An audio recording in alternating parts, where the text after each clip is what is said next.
예, 안녕하세요. 이번 스케치업 4화, 4회째 시작하도록 하겠습니다. 일단 이번에는 저번 주까지 배웠던 것이 이제 그리기 도구들이라고 2D상에서 기초 도형, 기초선 윤곽들을 만드는 데 필요한 것들을 배웠습니다. 그리고 보조 도구 2개를 배웠고요. 이제는 본격적으로 이제 3D 작업을 해볼 건데 이제 편하게 한번 보시면 될 것 같습니다. 일단은 저는 다각형을 기준으로 설명을 하겠습니다. 지금은 치수는 항상 다 입력을 할 수 있지만은 교육 진행 속도를 위해서 치수는 좀 생략을 하고 임의의 사이즈로 계속 만들어 보도록 하겠습니다. 일단은 도형을 하나 그리시고 이 면이 있습니다. 이 면에 보시면은 여기 밀기 끌기라는 스케치업에서 가장 많이 사용하는 이제 도구 중에 하나입니다. 이 밀기 끌기를 한번 써볼 건데 이 만들어진 평면에 드래그가 아니라 클릭 한번 하시고요. 마우스를 이렇게 위로 쭉 혹은 아래로 쭉 이렇게 왔다 갔다 하시면서 내가 원하는 높이만큼, 여기도 마찬가지로 여기 보시면 치수 입력이 가능합니다. 치수를 원하는 대로 입력을 하거나 원하는 높이만큼 이렇게 되었을 때 클릭을 한 번 더 하시면은 이런 식으로 육각 기둥이 이렇게 만들어지게 됩니다. 여기에서 이 밀기 끌기의 조건이 뭐냐면은 만들어진 모든 평면에 가능하다라는 거예요. 평면. 여기 보시면 이 옆면도 평면이죠. 이런 식으로. 이렇게 평면이 되는 겁니다. 이런 식으로.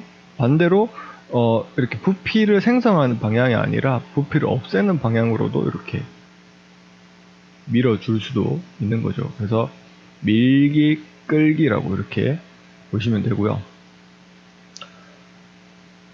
여기에서 제가 이야기했던 만들어진 모든 평면이기 때문에 이제 원을 그리고 나면은 이거는 공면입니다. 원으로 이제 만든 원기둥의 옆면은 공면이기 때문에 여기 보이시는 것처럼 마우스 밀기 끌기를 해놓고 마우스를 이제 가져다 놓으면은 여기에 그 금지 표시가 안 된다는 표시가 나와 있죠. 이렇게 공면에는 해당 사항이 아닙니다. 그래서 이 공면 자체에서는 불가능하다라고 보시면 되고요. 근데 이제 이 다각형의 측면의 개수를 엄청 늘려서 원처럼 나타낸 그 원만큼 이제 각 측면의 숫자를 늘려서 이렇게 생성되는 이 만들어진 평면들은 또 이런 식으로 돌출이나 이렇게 부피가 없어지는 방향 쪽으로 만드는 것이 가능합니다. 예. 요 정도는 이제 기본 사항이고요. 만들어진 모든 평면이기 때문에 보통은 여기에서 또 다른 작업이 가능하죠. 이렇게 예를 들면은 여기에 지금 선택 도구를 눌러서 이 윗면을 이렇게 눌러 보시면은 이렇게 파란색으로 다 덮이게 되죠. 이 파란색 면이 전체 다 하나의 면입니다. 거기에다가 여기에서 여기까지 이렇게 선을 그어 버리면은 여기 그래서 면이 두 개가 되게 됩니다. 이 면이 두 개가 각각의 만들어진 평면 하나, 평면 둘 이렇게 되기 때문에 여기 면을 위로, 여기 면을 아래로 이런 식으로 작업이 가능하고요. 그 다음에 이 원을 하나 더 만들거나 사각형을 이런 식으로 하나 더 만들거나 해서 이런 식으로 만들어진 평면을 또 만들어 줄 수도 있고요. 이런 식으로 이런 식으로 뭐 하시면 이제 높이나 건물이나 혹은 장난감 등에 이 사용되는 부피를 생성되는 방향 쪽으로도 가능하고, 이거를 위로가 아니라 아래쪽으로 이렇게 밑으로 내리면 없애는 방향으로가 됩니다. 그래서 쭉 내리시다 보면은 지금 요거는 요 끝을 잡고 쭉 내리시다 보면 이렇게 색깔이 두 개가 살짝 될 때가 있습니다. 이렇게 보이시죠? 여기 색깔이 두 개가 지금 뭐 빛이 나오는 것처럼 이렇게 되어 있고, 흰색과 회색이 이제 같이 나오는 이 순간에 클릭을 한 번 더 하시면은 이렇게 구멍이 뚫리게 됩니다. 구멍이 뚫리는, 이렇게 뚫리게 되죠. 네.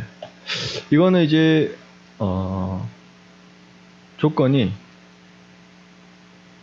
여기에 보이는 요 면과 요 면과 요 면이 서로 평행이어야만 가능하다라는 겁니다. 왜냐면은 이런 식으로 예를 들면은 조금 과장을 좀 해보겠습니다. 이런 식으로 요쪽 면과 요쪽 면이 위에서 봤을 때 평행이 아니죠. 제가 요쪽 선을 잡아당겼으니까. 그렇기 때문에 여기에서 이 구멍을 뚫는 거는 다른 도구를 이용하셔야만 뚫을 수가 있고요. 보통은 이제 밀기 끌기로 이제 구멍을 뚫는다는 거는 이런 식으로 여기 면과 여기 면이 평면일 때 한쪽 면에 원을 그리고 요거를 쭉 뒤로 당기셔서 화면을 이렇게 돌리면 돌아가거든요. 지금은 제가 드래그를 거의 사용하진 않고 있습니다. 화면을 이렇게 돌릴 때에 사용하는 마우스 휠 버튼 드래그를 제외하고는 드래그를 전혀 사용하지 않고 있고요. 클릭으로만 이루어져 있습니다. 지금도 여기서 여기 이렇게 밀기 쭉 하실 때에 드래그 하시는 분들이 굉장히 많습니다. 드래그를 하는 게 아니라 클릭을 하셔야 이런 식으로 화면을 이렇게 회전해서 뒷면에다가 이렇게 마우스를 가져다 놓으면은 아까처럼 색깔이 두 개가 되게 되면서 이때 클릭을 하시면은 이렇게 구멍이 뚫리게 됩니다. 이거는 원형 구멍이 아니라 예를 들면 뭐 다각형 구멍도 다 충분히 가능한 부분입니다. 이런 식으로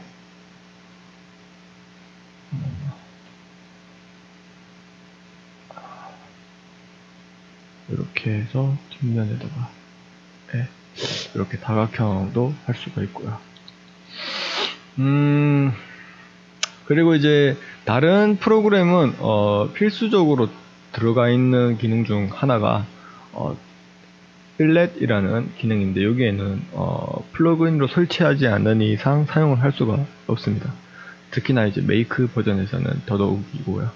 그래서 어떤 필렛이 뭐냐면은 여기에 이 가장자리가 이렇게 직각으로 되어 있는 거를 요렇게 45도만큼 이렇게 깎아주는 녀석, 혹은 이렇게 45도로 깎아주는 녀석이거나, 혹은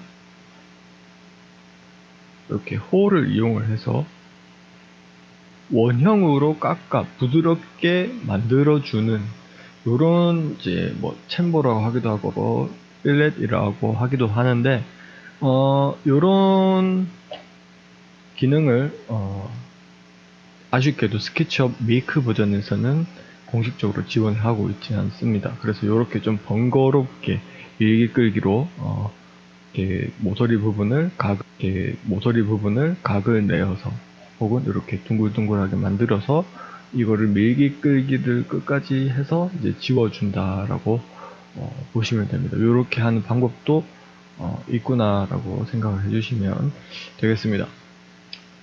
그리고 이 밀기 끌기에 조금 단점이라고 해야 되나? 아무튼 좀 처음 하시는 분들이 좀 만들다 보면 이상하게 만들어질 때가 있습니다. 그런 경우가 어떤 경우냐면은, 이렇게 처음 만드실 때 이렇게 면이 이렇게 두 개가 있게 되면은 이 밀기 끌기를 이용했을 때 색깔이 다르게 나옵니다. 왼쪽 색깔이랑 오른쪽 색깔이랑 확연히 밝기가 다르죠. 이거는 거무잡잡한 색, 이거는 밝은 색, 이렇게 되어 있는데, 이게 어떤 경우냐면 이 아래쪽을 살펴보시면 됩니다. 이거는 밀기 끌기를 했는데 이게 이제 요거처럼 전체적으로 이제 채워지지 않고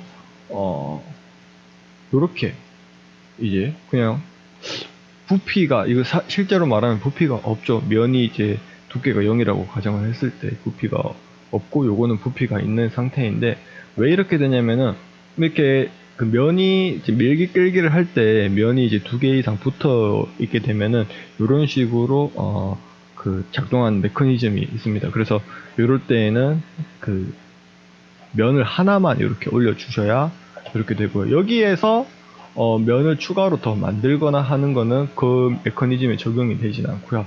이게 좀 쉽게 이야기를 드리면은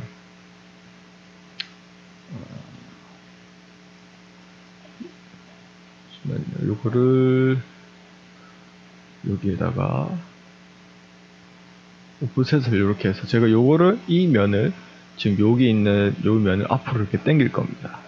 요렇게 이제 당길 거란 말이죠. 근데 이거를 위에 이 면을 지우고 이렇게 보시면은 여기 이제 면이 하나 두 개죠. 면이 두 개를 이렇게 당기면은 이 밑에 면이 이 기준 그 원래 있던 원형의 면이 없어집니다. 같이 이렇게 남아있어서 부피가 또 다르게 생기게 되는 게 아니라 이렇게 없어지는 형태로 되기 때문에 이게 처음에 시작할 때부터 면이 두 개 이상으로 나눠져 있으면 저런 식으로 작동을 하게 됩니다. 이런 식으로. 네, 이런 식으로 작동을 하기 때문에 이 밑면에는 이제 흰색, 그러니까 요거를 뭐 이게 안쪽이 흰색, 안쪽이 이제 거무잡잡한색, 겉면이 흰색, 이런 식으로 이제 스케치업에서는 구별을 하는데, 이렇게 두 개의 이제 평면을 붙어 있는 상태에서 올리게 돼버리면은 이거를 그냥 단순히 이제 스케치업에서는 부피를 생성하는 메커니즘이 적용되는 게 아니라 이런 식으로 그냥 면에 이동하면서 이동하는 경로에 이런 면들이 또 다르게 추가되는 메커니즘이 적용되기 때문에 주의를 하셔야 될 거는 처음에 이제 상자라든가 혹은 도형을 올릴 때 하나의 면인 상태에서 이 밀기 끌기를 올려야 이렇게 부피가 상하 좌우 앞뒷면 모두 육면체 모두 혹은 이제 도형에 따라서는 뭐 정육 직각기 육각기둥 오각기둥 뭐 될 수도 있겠지만은 그런 식으로 부피가 생기는 채로 이렇게 올라가게 되는 것이죠.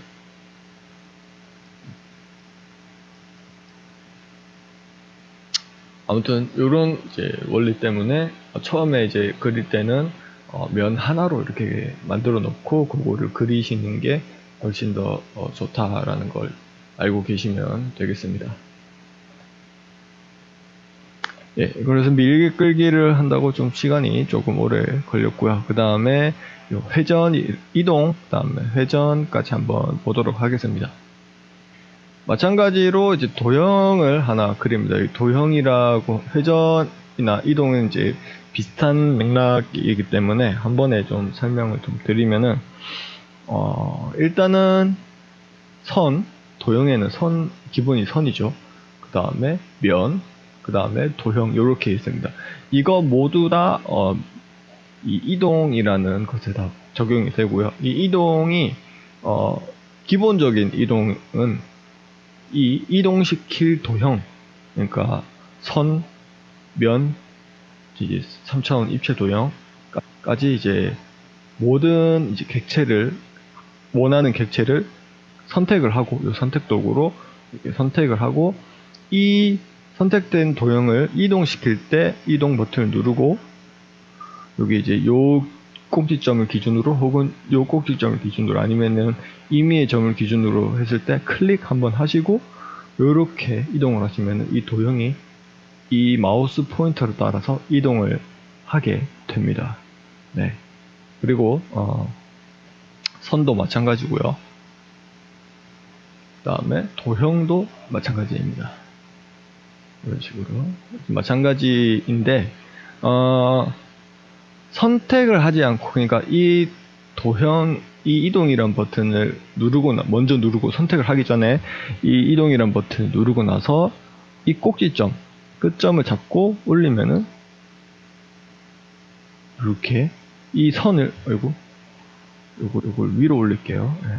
이렇게 하면은 이 선이 이 점을 잡고 이렇게 이동하는 격이 됩니다. 혹은 이 선 전체를 이렇게 파란색 할 수도 있고요. 이 도형은 전체는 안 되겠지만 이 면 정도 이렇게 잡고 할 수는 있겠죠. 이런 식으로.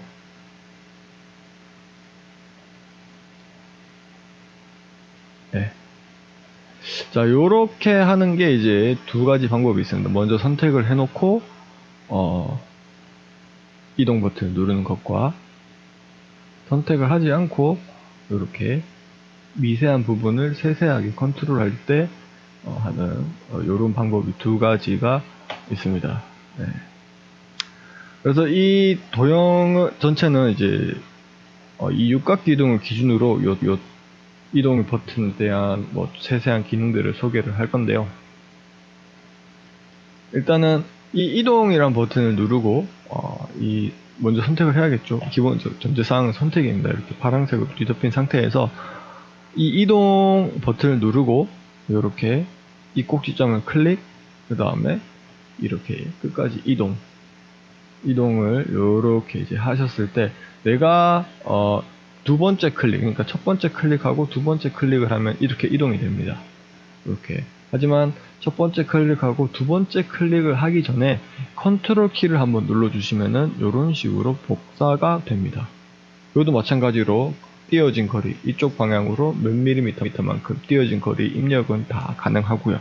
그래서 이런 식으로 입력을 해서 여기서부터 여기까지 일정 거리만큼 띄워서 복사를 할 수가 있게 되고요. 여기에서 곱하기 5를 하게 되면은 요렇게 여기서부터 여기까지 하나, 둘, 셋, 넷, 5개가 이렇게 복사가 됩니다. 각각 띄어진 거리는 아까 처음에 여기서부터 여기까지 띄어진 거리만큼 똑같은 거리만큼 이렇게 탁탁탁탁 이동이 하게 됩니다. 그래서 이런 것들을 또 다시 또 뭐 복사를 한다던가 해서 이렇게 하면은 이렇게 되고요. 그 다음에 이것도 마찬가지로 위로 이렇게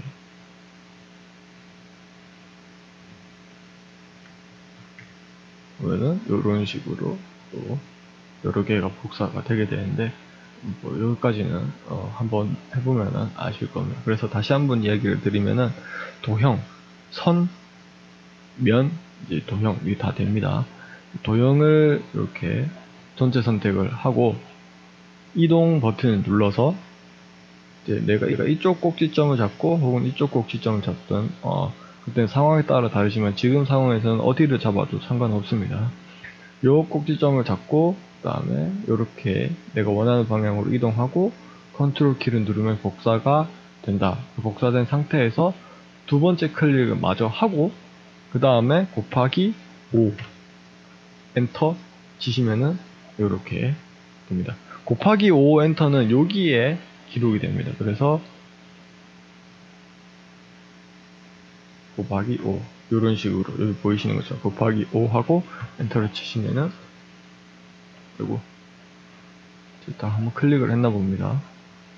그래서 곱하기 5 엔터 치면은 이런 식으로 원하는 개수 곱하기 5가 아니더라도 10, 뭐 20 이런 식으로도 다 작동이 되게 됩니다. 그래서 이게 그 다른 프로그램에서 주로 사용되는 패턴이라든가 배열이라든가 이런 거랑 비슷한 기능이라고 보시면 되겠습니다. 자, 그래서 여기에서 이 회전이라는 기능도 마저 좀 설명을 좀 드리겠습니다. 이 회전이라는 기능은 마찬가지로 중심점을 잡고 지금 여기 있는 각도기가 지금 파란색이지만은 일단은 파란색으로 먼저 설명을 드리고 나중에 빨강색, 초록색 이 방향에 대해서도 한 번 더 설명을 드리도록 하겠습니다. 일단은 이 파란색이 있는 이 중심이 회전축이 됩니다. 회전축이 이쪽으로 회전축이냐, 이쪽으로 회전축이냐, 이쪽으로 회전축이냐는 이 각도기의 색깔을 보고 판단하시면 됩니다. 그래서 파란색일 때 이 가운데를 회전축으로 잡는다. 그러면은 어떻게 회전이 되냐면은 요렇게 회전이 됩니다. 요렇게. 그래서 각도기 마냥 이런 식으로. 그래서 지금 제가 클릭을 한 번 하고 두 번 했는데 이 두 번이 기준점입니다. 여기에서부터 몇 도만큼 각도를 몇 도만큼 움직일 거냐 하는 거는 이제 입력을 하거나 내 마음대로 이런 식으로 30도만큼 이렇게 입력을 하시면은 처음에 기준이 있던 여기서 기준으로 여기까지 지금 30도만큼 옮겼다. 라고 보시면 되고, 여기에서 곱하기 12 하면은 그리고 다시 이렇게 해서 30 해서 곱하기 12 잘못된 각도라고 입력이 되는군요. 그래서 30 하고 곱하기 12. 잠깐 착각을 했습니다. 컨트롤 키를 누르고 30하고 곱하기 12를 해야 이런 식으로 전체 하나, 둘, 셋, 12개가 완성이 되게 됩니다. 그래서 이런 식으로 다양하게 하면 시계처럼 만드는 것도 가능하죠. 그래서 이것도 마찬가지로 전체 선택, 그 다음에 이렇게 하고 컨트롤 키 누르고 하면 복사가 돼요. 그 다음에 두 번째 클릭을 누르고 그 다음에 곱하기 누르면 아까처럼 배열처럼 쭈루루루 이렇게 나오게 되는 거고요. 그 다음에 지금은 이게 이제 파란색 축인데 이걸 초록색 축으로 바꾸면은 이렇게 회전을 합니다. 초록색을 기준으로 그 다음에 이렇게 빨간색을 기준으로 이렇게 축을 합니다. 그래서 이 파란색이 여기에 있다. 그럼 여기에 이 점에 이제 이 점을 지나간 이 파란색 축 여기 위에서 이렇게 기둥으로 쭉 있겠죠. 이렇게 회전을 합니다. 네, 그래서 이 파란색은 파란색 축이 여기에 회전축이 있다. 빨간색은 여기에 빨간색 축 방향에 회전축이 하나 있다. 이렇게 알고 계시면 되겠습니다. 그래서 오늘은 이제 조금 평소보다 좀 길게 이동, 그 다음에 회전, 밀기 끌기 요 세 가지 도구를 한번 알아봤습니다. 네.